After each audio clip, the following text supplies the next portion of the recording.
ವಿಶ್ವವಾಣಿ ಪ್ರಾಪರ್ಟಿಗೆ ಸ್ವಾಗತ. ನಾನು ನಿಸರ್ಗ. ನೀವು ಮನೆ ಅಥವಾ ಸೈಟ್ ಖರೀದಿಸಲು ಬ್ಯಾಂಕ್ನಿಂದ ಹೋಮ್ ಲೋನ್ ಅಥವಾ ಪ್ರಾಪರ್ಟಿ ಲೋನ್ ತೆಗೆದುಕೊಂಡಿದ್ದೀರಾ? ಹಾಗಿದ್ರೆ ನಿಮ್ಮ ಒರಿಜಿನಲ್ ಸೇಲ್ ಡೀಡ್ ಡಾಕ್ಯುಮೆಂಟ್ಸ್ ಎಲ್ಲವೂ ಈಗ ಬ್ಯಾಂಕ್ನಲ್ಲೇ ಇರಬಹುದು. ಆದರೆ ಈಗ BBMP ಈ ಖಾತಾ ಮಾಡಿಸ್ಕೊಳ್ಳಿ ಅಂತ ಹೇಳ್ತಾ ಇದೆ. ಇಂತಹ ಸಂದರ್ಭದಲ್ಲಿ ಸಹಜವಾಗಿ ಒಂದು ಪ್ರಶ್ನೆ ಬರುತ್ತೆ, ನನ್ನ ಎಲ್ಲ ಒರಿಜಿನಲ್ ದಾಖಲೆಗಳು ಬ್ಯಾಂಕ್ನಲ್ಲಿದೆ, ಹಾಗಿದ್ರೆ ಈ ಖಾತಾ ಹೇಗೆ ಮಾಡಿಸ್ಕೊಳ್ಳೋದು ಅಂತ. ಬ್ಯಾಂಕ್ ದಾಖಲೆ ಕೊಡುತ್ತಾ ಅಥವಾ ಜೆರಾಕ್ಸ್ ಕಾಪಿ ಸಾಕಾಗುತ್ತಾ? ಲೋನ್ ಇದ್ರೂ ಈ ಖಾತಾ ಆಗುತ್ತಾ? ಇಂತಹ ಪ್ರಶ್ನೆಗಳು ಸಾವಿರಾರು ಮನೆ ಮಾಲೀಕರಲ್ಲಿ ಬರುತ್ತೆ. ಇಂದಿನ ವಿಡಿಯೋದಲ್ಲಿ ಈ ವಿಷಯದ ಬಗ್ಗೆ ಸಂಪೂರ್ಣ ಮಾಹಿತಿಯನ್ನು ತಿಳಿದುಕೊಳ್ಳೋಣ. ಮೊದಲು ಒಂದು ವಿಷಯವನ್ನ ಕ್ಲಾರಿಫೈ ಮಾಡ್ಕೊಳ್ಳೋಣ. ಹೋಮ್ ಲೋನ್ ತಗೊಂಡಿದ್ದೀರಾ ಅಂತ ಹೇಳಿದ್ರೆ ನಿಮ್ಮ ಆಸ್ತಿ ನಿಮ್ಮದಲ್ಲ ಅಂತ ಅಲ್ಲ, ಆಸ್ತಿ ಇನ್ನೂ ನಿಮ್ಮ ಹೆಸರಿನಲ್ಲೇ ಇರುತ್ತೆ. ಬ್ಯಾಂಕ್ ಕೇವಲ ಭದ್ರತೆಯ ದೃಷ್ಟಿಯಿಂದ ಒರಿಜಿನಲ್ ದಾಖಲೆಗಳನ್ನು ಮಾರ್ಟ್ಗೇಜ್ ರೂಪದಲ್ಲಿ ತನ್ನಲ್ಲಿ ಇಟ್ಕೊಂಡಿರುತ್ತೆ. ಅಂದರೆ ಆಸ್ತಿ ಮಾಲೀಕ ನೀವೇ, ತೆರಿಗೆ ಕಟ್ಟುವುದು ನೀವೇ, ಖಾತೆ ನಿಮ್ಮ ಹೆಸರಿನಲ್ಲೇ ಇರುತ್ತೆ, ಈ ಖಾತಾ ಕೂಡ ನಿಮ್ಮ ಹೆಸರಿನಲ್ಲೇ ಆಗಿರುತ್ತೆ. ಹೀಗಾಗಿ ಲೋನ್ ಇದ್ರೂ ಈ ಖಾತಾ ಮಾಡಲು ಯಾವುದೇ ಕಾನೂನು ತೊಂದರೆ ಇಲ್ಲ. ಅಂದ ಹಾಗೆ ಬ್ಯಾಂಕ್ ಯಾಕೆ ಒರಿಜಿನಲ್ ಡಾಕ್ಯುಮೆಂಟ್ಸ್ ತನ್ನಲ್ಲೇ ಇಟ್ಕೊಳ್ಳುತ್ತೆ ಅಂತ ಹೇಳಿದ್ರೆ, ನೀವು 50 ಲಕ್ಷ ಅಥವಾ 1 ಕೋಟಿ ಲೋನ್ ತೆಗೆದುಕೊಂಡಿದ್ದೀರಿ ಅಂತ ಅನ್ಕೊಳ್ಳಿ. ಬ್ಯಾಂಕ್ಗೆ ತಾನು ಕೊಟ್ಟ ಹಣಕ್ಕೆ ಭದ್ರತೆ ಬೇಕಾಗುತ್ತೆ. ಹೀಗಾಗಿ sale deed, mother deed, previous documents, conversion ದಾಖಲೆಗಳು, ಅಪ್ರೂವ್ಡ್ ಪ್ಲಾನ್ಸ್ ಇತ್ಯಾದಿಗಳನ್ನು ತನ್ನಲ್ಲಿ ಇಟ್ಕೊಳ್ಳುತ್ತೆ. ಇದನ್ನೇ ಎಕ್ವಿಟೇಬಲ್ ಮಾರ್ಟ್ಗೇಜ್ ಎಂದು ಕರೆಯಲಾಗುತ್ತೆ. ಅಂದಹಾಗೆ ಈ ಖಾತಾ ಮಾಡಿಸಲು ಒರಿಜಿನಲ್ ಡಾಕ್ಯುಮೆಂಟ್ಸ್ ಕಡ್ಡಾಯವೇ? ಇಲ್ಲಿ ಬಹುತೇಕ ಜನರಿಗೆ ಗೊಂದಲ ಶುರುವಾಗುತ್ತೆ. ಹೆಚ್ಚಿನ ಸಂದರ್ಭಗಳಲ್ಲಿ ಈ ಖಾತಾ ಅರ್ಜಿಗೆ ಒರಿಜಿನಲ್ ಡಾಕ್ಯುಮೆಂಟ್ಸ್ ಸಲ್ಲಿಸುವ ಅಗತ್ಯ ಇರೋದಿಲ್ಲ. ಸಾಮಾನ್ಯವಾಗಿ sale deed copy, latest tax receipt, encumbrance certificate, Aadhaar card, property details ಇದ್ರೆ ಸಾಕು ಈ ಖಾತಾ ಮಾಡಿಸಬಹುದು. ಆದರೆ ಅಧಿಕಾರಿಗಳು ಪರಿಶೀಲನೆಗಾಗಿ ಕೇಳಿದರೆ ದಾಖಲೆಗಳ ಪ್ರತಿಗಳನ್ನು ನೀವು ನೀಡಬೇಕಾಗಬಹುದು. ಇನ್ನು ಬ್ಯಾಂಕ್ನಿಂದ ದಾಖಲೆಗಳು ಹೇಗೆ ಪಡೆಯೋದು?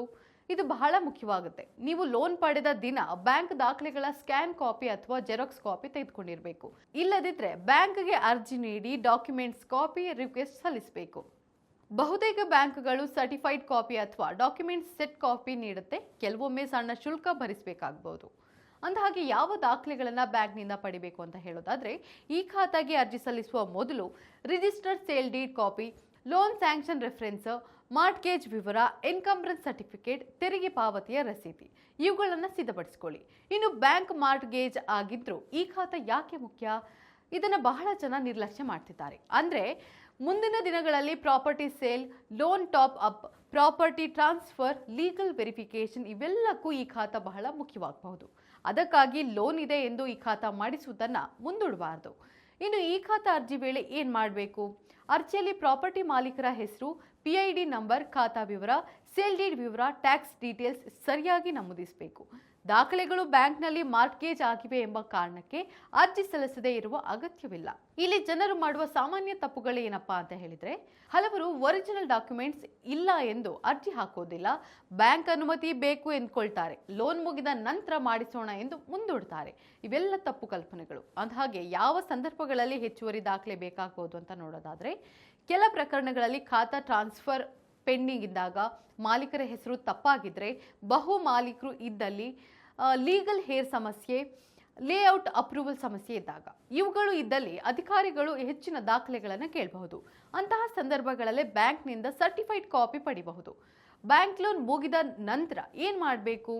ಲೋನ್ ಸಂಪೂರ್ಣ ತೀರಿಸಿದ ನಂತರ ಒರಿಜಿನಲ್ ದಾಖಲೆಗಳನ್ನು ಹಿಂಪಡೆಯಿರಿ. ಮಾರ್ಟ್ಗೇಜ್ ರಿಲೀಸ್ ಎಂಟ್ರಿ ಪರಿಶೀಲಿಸಿ, ಎನ್ಕಂಬ್ರೆನ್ಸ್ ಸರ್ಟಿಫಿಕೇಟ್ ಪರಿಶೀಲಿಸಿ, ದಾಖಲೆಗಳನ್ನು ಸ್ಕ್ಯಾನ್ ಮಾಡಿ ಸುರಕ್ಷಿತವಾಗಿಡಿ. ಒಟ್ಟಾರೆ ಬ್ಯಾಂಕ್ನಲ್ಲಿ ಒರಿಜಿನಲ್ ದಾಖಲೆಗಳಿವೆ ಎಂದ ಮಾತ್ರಕ್ಕೆ ಈ ಖಾತಾ ಮಾಡಿಸಿಕೊಳ್ಳಲು ತೊಂದರೆ ಆಗೋದಿಲ್ಲ. ಮುಖ್ಯವಾಗಿ ನಿಮ್ಮ ಬಳಿ sale deed copy, tax receipt, encumbrance certificate, ಮಾಲೀಕರ ವಿವರ ಇವುಗಳು ಇದ್ರೆ ಅರ್ಜಿ ಪ್ರಕ್ರಿಯೆ ಆರಂಭಿಸಬಹುದು. ಒಂದು ವಿಷಯ ನೆನಪಿಟ್ಕೊಳ್ಳಿ, ಲೋನ್ ಇರುವುದು ಒಂದು ಹಣಕಾಸಿನ ವಿಷಯ, ಈ ಖಾತಾ ಇರುವುದು ಮಾಲೀಕತ್ವದ ದಾಖಲೆಯ ನಿರ್ವಹಣೆಯ ವಿಷಯ. ಇದರಲ್ಲಿ ಗೊಂದಲ ಮಾಡ್ಕೊಳ್ಬೇಡಿ. ನೀವು ಕೂಡ ಲೋನ್ ತೆಗೆದುಕೊಂಡಿದ್ದು ಈ ಖಾತಾ ಬಗ್ಗೆ ಗೊಂದಲದಲ್ಲಿದ್ದರೆ ಕಮೆಂಟ್ನಲ್ಲಿ ನಿಮ್ಮ ಪ್ರಶ್ನೆಗಳನ್ನು ತಿಳಿಸಿ. ಇಂತಹ ಉಪಯುಕ್ತ ಮಾಹಿತಿಗಾಗಿ ನಮ್ಮ ವಿಶ್ವವಾಣಿ ಪ್ರಾಪರ್ಟಿ ಚಾನಲ್ ಅನ್ನು ಸಬ್ಸ್ಕ್ರೈಬ್ ಮಾಡಿ. ಧನ್ಯವಾದ.